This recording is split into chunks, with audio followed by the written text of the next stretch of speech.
बाद ब्रह्मचर्य और 25 के बाद 25 से 50 तक गृहस्थ में आ गए। तो 40 साल की उम्र आदमी अपनी जिंदगी जीता है सुकून की, चैन की, और 40 साल के बाद फिर काय की लग जाती है, गधा वाली लग जाती है ना। 40 के बाद गधा वाली लग गई तो 40 के बाद आदमी गधा की तरह कमाता है, भार ढोता है।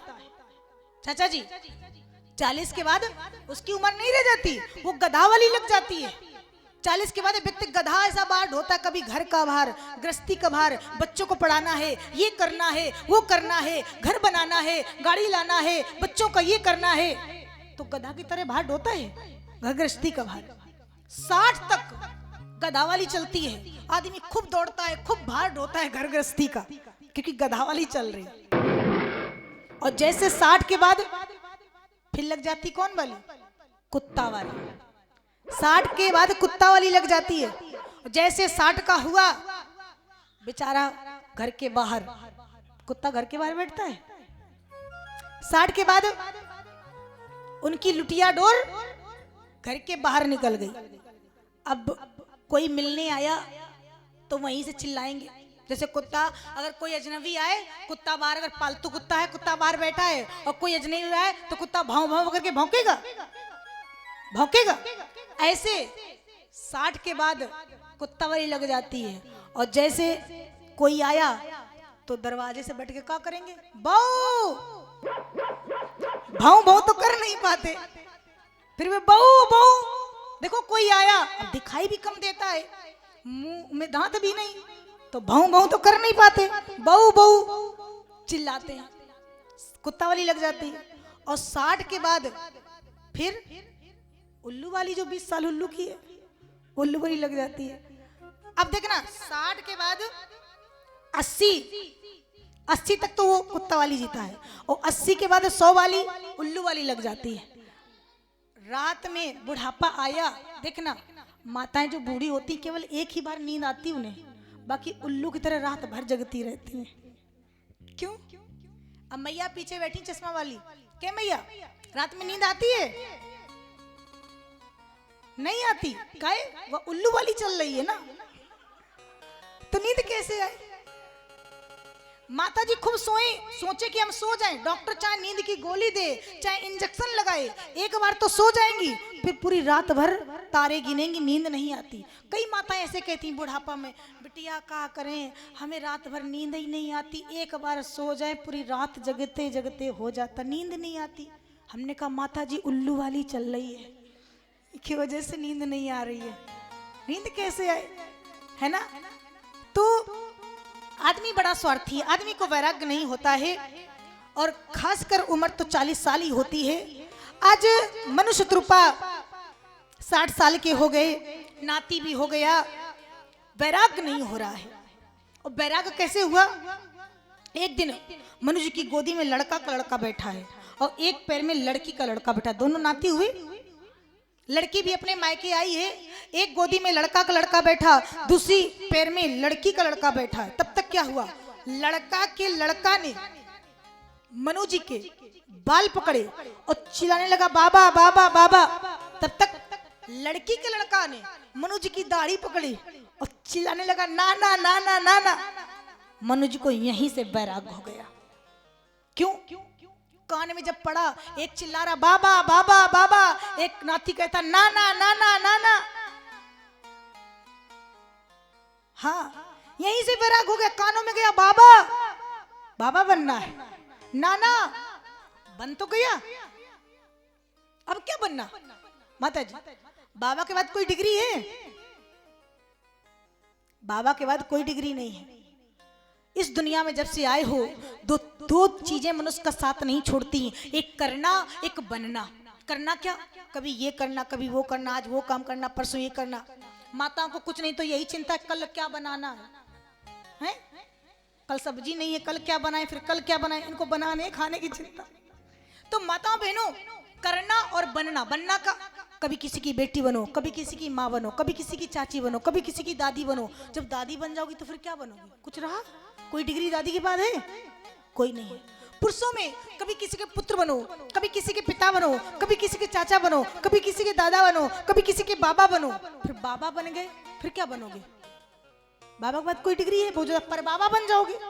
ये बाबा शब्द अगर लग गया तो फिर हटने वाला नहीं है। बाबा बन गए, सब कुछ तो हासिल कर लिया, अब क्या चाहिए।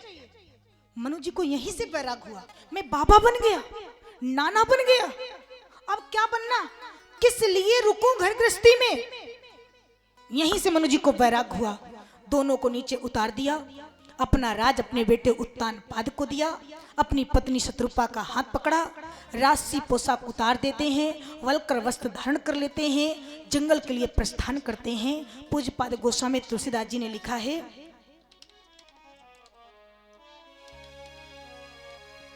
बरे बस राजे श्रुतहि न प्रदीना, नार समेत गवन बन कीन्हा।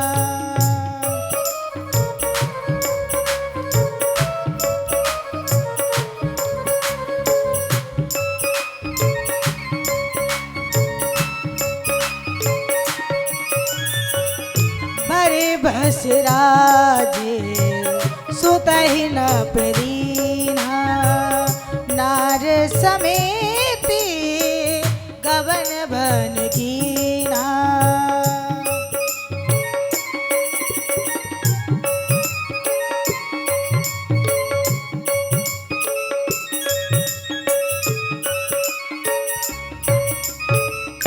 तीरथ वरने मिस विख्याता, अति पुनीत साधक सिद्धार्थ। मनु जी ने जबरदस्ती अपना राज्य अपने बेटे उत्तानपाद को दिया, अपनी पत्नी शत्रुपा का हाथ पकड़ा, जंगल के लिए प्रस्थान करते हैं। सभी तीर्थों में भ्रमण करते करते सबसे बाद नैमिष में पहुंचे। नैमिष में जाकर वहां गुरु किया। गुरुदेव ने 12 अक्षर का मंत्र दिया, ओम नमो भगवते वासुदेवाय। इस मंत्र का मन शत्रुपा उच्चारण करते रहे और उच्चारण करते करते परमात्मा प्रकट हो जाते हैं। विद हरि हरि तप देख अपारा, मनो समीप आए बहुबारा। ब्रह्मा विष्णु महेश कई बार आए, मनु जी वरदान मांग लो, मैं तुम्हारी तपस्या से प्रसन्न हूँ। मनु जी वरदान मांग लो। मनु जी ने कुछ नहीं मांगा, इतनी घोर तपस्या में लीन है माता जी, 1-2 साल नहीं, वर्ष सहित 10 त्याग्यो सोई, ठाड़े रहे एक पग तोई। 10,000 वर्ष तक मन शत्रुपा तपस्या करते रहे। और कैसे, पैर के एक अंगूठे के बल खड़े रहे, दोनों हाथ ऊपर किए रहे, ना कुछ खाया ना कुछ पिया, ओम नमो भगवते वासुदेवाय मंत्र का उच्चारण करते रहे। सर्दी गर्मी वर्षा में ऐसे खड़े रहे, पैर के अंगूठे के बल। तपस्या करना पहले कितना कठिन था माता जी, तब कहीं परमात्मा के दर्शन होते थे। और कलयुग में भक्ति इतनी सरल हो गई, फिर भी हम लोग नहीं करते, तो दुर्भाग्य है। 10,000 वर्ष तक खड़े रहे, तपस्या करते रहे। ब्रह्मा जी आए, वरदान मांग लो, आंखें नहीं खोली। विष्णु जी आए, वरदान मांग लो, आंखें नहीं खोली। शंकर भगवान जी आए, वरदान मांग लो, आंखें नहीं खोली। चले गए, फिर आए, फिर चले गए, लेकिन आंखें नहीं खोली। अंत में आकाशवाणी हुई, मांगो मांगो अस भई न भवानी, परम गंभीर कृपामृत सानी। आकाशवाणी हुई, मनु जी वरदान मांग लो, मैं तुम्हारी तपस्या से प्रसन्न हूं। मनु जी के कानों से आवाज हृदय में गई, हृदय प्रफुल्लित हो गया। ऐसा लग रहा था जैसे अभी भी महलों से आ रहे हैं। माता जी, जो 10,000 वर्ष तक ना कुछ खाएगा ना कुछ पिएगा, उसका शरीर कैसा हो जाएगा, सूख के जर्जर हो जाएगा। लेकिन ब्रह्मा विष्णु महेश है, शरीर जैसा का तैसा बना रहा। अभी भगवान नहीं आए, केवल भगवान की आवाज आई, मांग मांग अस भई न भवानी। वो आवाज कानों से हृदय में गई, हृदय प्रफुल्लित हो गया। ऐसा लग रहा था जैसे महलों से आ रहे हों, इतने हष्ट पुष्ट हो गए। बोले जब भगवान की आवाज में इतनी ताकत, अब भगवान आए, उनकी आवाज कानों से हृदय में गई, मेरा शरीर सुंदर हो गया। मांगो मनु जी, क्या चाहिए, मैं तुम्हारी तपस्या से प्रसन्न हूं। मनु जी ने कहा, प्रभु मुझे कुछ नहीं चाहिए, बस आपको देखना चाहता हूँ, आपके स्वरूप के दर्शन करना चाहता हूँ कि आखिर भगवान है कैसा। माता जी, जिसने ये फोटो बना दी, क्या उसने देखा है? नहीं देखा। कल्पना मात्र से जब फोटो में भगवान जी को इतना सुंदर बना देते हैं तो हकीकत में भगवान कितना सुंदर होगा। विचार करो परीक्षित जी महाराज, कल्पना से